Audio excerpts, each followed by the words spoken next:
औरतों को ये इस तरह से इनकरेज कर रहे हैं कि आप दूसरी बन जाएँ, तीसरी बन जाएँ, तो आप हमें क्या समझते हैं? हम इंसान हैं, हम कोई कैटल मार्केट में कोई जानवर नहीं है जो आप देखने जा रहे हैं, आप कह रहे हैं कि स्टॉक कर लो या फिर ग्रोसरी स्टोर नहीं है कि आप कहें कि ये भी उठा लो, ये भी उठा लो, राशन कर दो इसको। तो हमें आप इस तरह से तो नहीं आप कुछ समझ सकते। आप शॉर्ट। तो मैं लड़कों से भी शॉर्ट। कहता तो हूँ मैं लड़कों से धड़ाधड़ भी जल्दी कहता से हूँ अच्छी अच्छी चार धड़ाधड़ औरतें अपने जल्दी निकाह से में अच्छी ले अच्छी आओ। चार औरतें अपने निकाह में ले आओ। ये वरना आपके पास ये ऑप्शन ये वरना आपके खत्म। पास ये अच्छी अच्छी ऑप्शन सारी कब्जा कर लो। खत्म। अच्छी और अच्छी सारी लड़कियों से कब्जा भी कर लो। कहता हूँ जो अच्छा मर्द लड़कियों है से भी कहता हूँ जो अच्छा उस पर मर्द एक है औरत को कब्जा ना होने दो। उस पर एक औरत को आप उसकी कब्जा न दूसरी होने बन दो। जाओ, तीसरी बन जाओ, आप उसकी चौथी बन दूसरी जाओ। बन जाओ, तीसरी बन क्योंकि जाओ, चौथी बन जाओ। मुस्तकबिल में क्योंकि अच्छे लड़के भी मुस्तकबिल मार्केट में में शार्ट अच्छे लड़के और भी अच्छी लड़कियां मार्केट भी में मार्केट शार्ट से और शार्ट। अच्छी लड़कियां भी जो कि मार्केट से शार्ट होने शार्ट। वाली होती है जो कि स्टॉक किया शार्ट जाता है, होने नहीं किया वाली जाता होती है पहले से स्टॉक किया जाता है, नहीं किया जाता पहले से आपको। और अच्छी लड़कियां भी आपको। मार्केट। नमस्कार, सत श्री अकाल एंड गुड इवनिंग। आप सबसे रिक्वेस्ट है कि जिसने हमारे चैनल को सब्सक्राइब नहीं किया है, प्लीज हमारे चैनल को सब्सक्राइब करना ना भूलिएगा, और जिन लोगों ने कर लिया है उनका बहुत बहुत शुक्रिया। कि उलमा खवातीन को इस अंदाज से समझते हैं कि जैसे कोई खवातीन कमोडिटी हो, या उनके साथ आप उनको स्टॉक कर लें। ये जो अल्फाज हैं, डिमोनाइज करना किसी जेंडर को, ये कह देना कि इसको स्टॉक कर दो और उसको एक कमोडिटी के तौर पे लेना, तो ये खवातीन इसको किस तरह देखती हैं? क्या ये कई खवातीन इसको अच्छा समझती हैं कि मर्द हमारे बारे बड़े प्रोटेक्टिव हैं, या क्या आप समझती हैं कि ये एक इंसल्ट है? क्योंकि ये जो इस्लाम भी हमें कहता है कि आप बराबरी पे हैं, दुनिया का हर मजहब, कानून, ग्लोबल लॉज, हर कोई इंसान को, खवातीन और मर्दों बराबरी की बात करता है। तो जब इस मर्द इस तरह की, ये मौलवी हजरात इस तरह की बातें करते हैं, तो खवातीन इसे किस तरह देखती हैं? अस्सलाम वालेकुम शीमा साहब, always a pleasure to be on your show.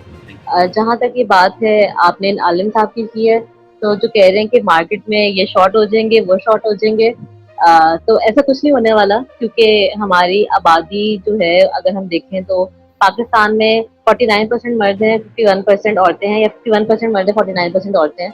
तो ये कोई 1% या 2% का ही डिफरेंस है हमारी आबादी के रेशोज में कि मर्द कितने हैं और औरतें कितनी हैं। तो अगर हम उस हिसाब से देखें तो फिर तो हमें नहीं लगता कि मार्केट में इस तरह की कोई कमी आने वाली है। और हमारा यूथ बल्ज भी काफी ज्यादा है, तो जो जिन लोगों की शादी की उम्र है उस उम्र के लोग भी काफी ज्यादा पाकिस्तान में मौजूद हैं। तो अगर हम यहाँ पर इसकी फिर उस हिसाब से हम इनको देखें तो मुझे नहीं लगता कि एक तो उनकी बात की कोई कोई ग्राउंड रखती है। अव्वल तो वैसे ही I think it's just a useless thing he is saying, क्योंकि ऐसा कुछ है नहीं। और फिर अगर औरतों को ये इस तरह से इनकरेज कर रहे हैं कि आप दूसरी बन जाएं, तीसरी बन जाएं, तो आप हमें क्या समझते हैं? हम इंसान हैं, हम कोई कैटल मार्केट में कोई जानवर नहीं है जो आप देखने जा रहे हैं, आप कह रहे हैं कि स्टॉक कर लो, या कोई ग्रोसरी स्टोर नहीं है कि आप कहें कि ये भी उठा लो, ये भी उठा लो, राशन कर दो इसको। तो हमें आप इस तरह से तो नहीं आप कुछ समझ सकते। आप एक तो ऑब्जेक्टिफाई तो करते ही करते हैं यहाँ पे बहुत सारे लोग, लेकिन अगर आप इस तरह से हमें कहें तो ये तो बड़ी डिमीनिंग सी बात है, क्योंकि हमारी भी कोई सेल्फ रिस्पेक्ट होती है। और आप हमें किस तरह से समझते हैं कि हमारी जिंदगी का और कोई मकसद नहीं है कि हम सिर्फ किसी की दूसरी बीवी बन जाएं या तीसरी बीवी बन जाएं। तो ये तो मुझे लगता है कि काफी मौलवी साहब ने जिस भी कॉन्टेक्स्ट में उन्होंने बात की है, आई थिंक उनकी शायद रिसर्च इतनी अच्छी नहीं रही होगी, क्योंकि इस्लाम में भी जो बात की गई है पोलीगैमी जहाँ पे बात होती है, उसमें यही कॉन्सेप्ट है कि as long as you can keep a balance, अगर आप फेयर रह सकते हैं अपनी एक से ज्यादा बीवियों में तो ही आप कीजिए। और शादी जो है वो एक उस तरह का एक इवेंट नहीं है कि आप जिसको बड़ा कैजुअली ले सकते हैं, क्योंकि इसमें बहुत सारी रिस्पॉन्सिबिलिटीज इन्वॉल्व होती हैं, बहुत सारे वेरिएबल्स इन्वॉल्व होते हैं, आपकी फैमिलीज होती हैं, आपके फाइनेंसेस इन्वॉल्व होते हैं, आपकी इमोशनल इन्वेस्टमेंट होती है, टाइम की इन्वेस्टमेंट होती है, हर चीज में आपका जो है वो साथ साथ आपके पार्टनर के आपने चलना होता है। तो अगर आप यू हैव मल्टीपल पार्टनर्स, तो फिर आप किस तरह से उसको मैनेज करेंगे? फिर एक इंसान जो है वो जितना भी चाहे वो ऑब्जेक्टिव नहीं हो सकता अपने एक से ज्यादा स्पाउस में, तो कहीं ना कहीं टिल्ट जो है वो ज्यादा हो सकता है। तो इसलिए ही वो डिस्करेज भी किया गया है बाज औकात पे कि आप इस तरह से ना करें, क्योंकि ये एक जिम्मेदारी होती है। अगर आप उसको जिम्मेदारी की तरह लेंगे और समझेंगे, फिर तो मेरा ख्याल है कि आप एक से भी थोड़ा संभल के करेंगे, थोड़ा डर डर के करेंगे कि आप ये जिम्मेदारी सही तरह से निभा सकते हैं जैसे कि आपके ऊपर फर्ज है, या नहीं कर सकते। तो असल बात तो यही है कि आपने जो एक भी आपके पास है, आपने उसको कितना खुश रखा हुआ है, या आप दोनों आपस में एक दूसरे से कितने सेटिस्फाइड है। तो अगर आप इस तरह से सोच कर ही करेंगे तो फिर तो मेरा नहीं ख्याल कि ये कोई इसमें आप पार्टनरशिप या कंपेनियनशिप का एलिमेंट आप देख रहे हैं। ये तो बस आप ग्रोसरी स्टोर की तरफ जा रहे हैं और आप मार्केट में पसंद कर रहे हैं कि ये वाली चीज है और आप उसको स्टॉक कर रहे हैं, तो ये तो नाइंसाफी वाली बात है मेरे ख्याल में। तो मनूर, आप क्या समझती हैं, लार्जली मर्द जो है वो जैसे आपने कहा कि खवातीन कोई भेड़ बकरियां, कोई जानवर या नहीं है, यहाँ कोई कैटल मार्केट में आप नहीं आ गए, तो मौलवी हजरात इन चीज़ों पे क्यों इतना ये तवक्कुफ करते हैं और क्यों लोगों को कहते हैं?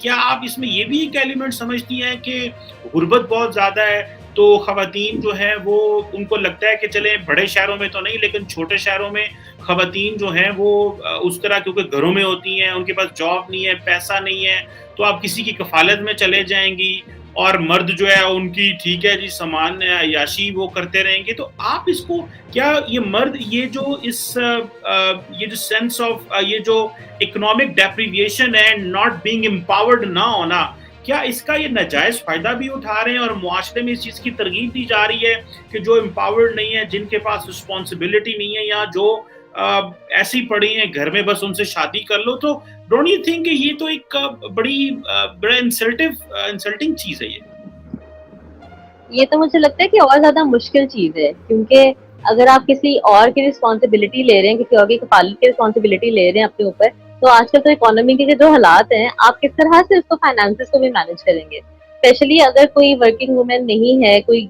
जैसे बहुत सारी लड़कियां ऐसी होती हैं कि जिन्होंने सिर्फ थोड़ा बहुत पढ़ा और उसके बाद उनका यही पर्पज होता है कि वो शादी कर लें और अपने घर संभालें।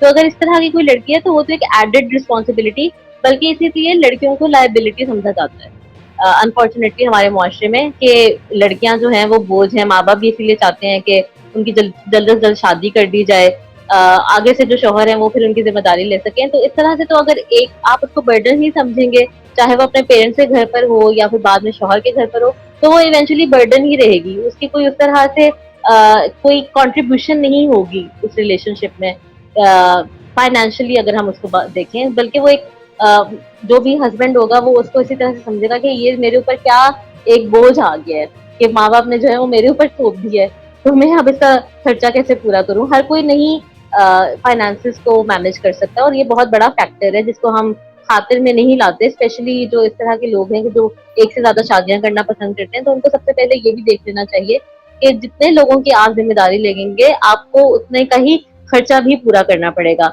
और ये फिर एक बहुत बड़ा हर्डल बन जाता है कि women are not in workforce.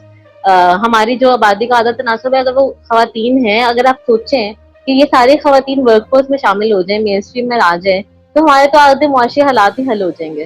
तो ये ऐसा फैक्टर है कि जिसके ऊपर हम ज्यादा ध्यान ही नहीं देते, क्योंकि हमारा ज्यादा फोकस, क्योंकि पेट्रियार्कल सोसाइटी है, तो हमारा फोकस यही होता है कि लड़कियों की जल्द से जल्द शादी कर दी जाए, वो अपने घरों को जाएं और फिर उनकी जिम्मेदारी जो है वो पेरेंट्स के ऊपर से खत्म हो और शौहरन की तरफ जाए।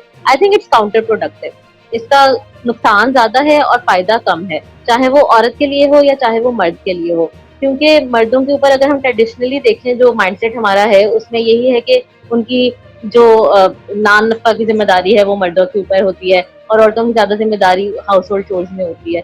तो यहाँ पर एक बहुत जो डिवाइड जो है ना, वो अब आहिस्ता आहिस्ता हम देख रहे हैं कि मुआशरे में ब्लर होती जा रही है, क्योंकि बहुत सारी औरतें अब ऐसी हैं कि जो चाहती हैं कि वो अपनी पोटेंशियल को यूटिलाइज करें, अपनी जो उनकी सलाहियतें हैं उसको पूरा करते हुए वो काम करें, वर्कफोर्स में जाएं। उन्होंने तालीम अगर हासिल की है तो वो आगे कुछ काम भी कर सकें, अगर तालीम नहीं हासिल की तो वो मजीद पढ़ सकें। बहुत सारी लड़कियों को शौक होता है और बहुत सारी लड़कियां बहुत मुश्किलात झेलते हुए अपने वो ड्रीम्स को अचीव भी करती हैं, अपने ऑब्जेक्टिव्स को अचीव भी करती हैं।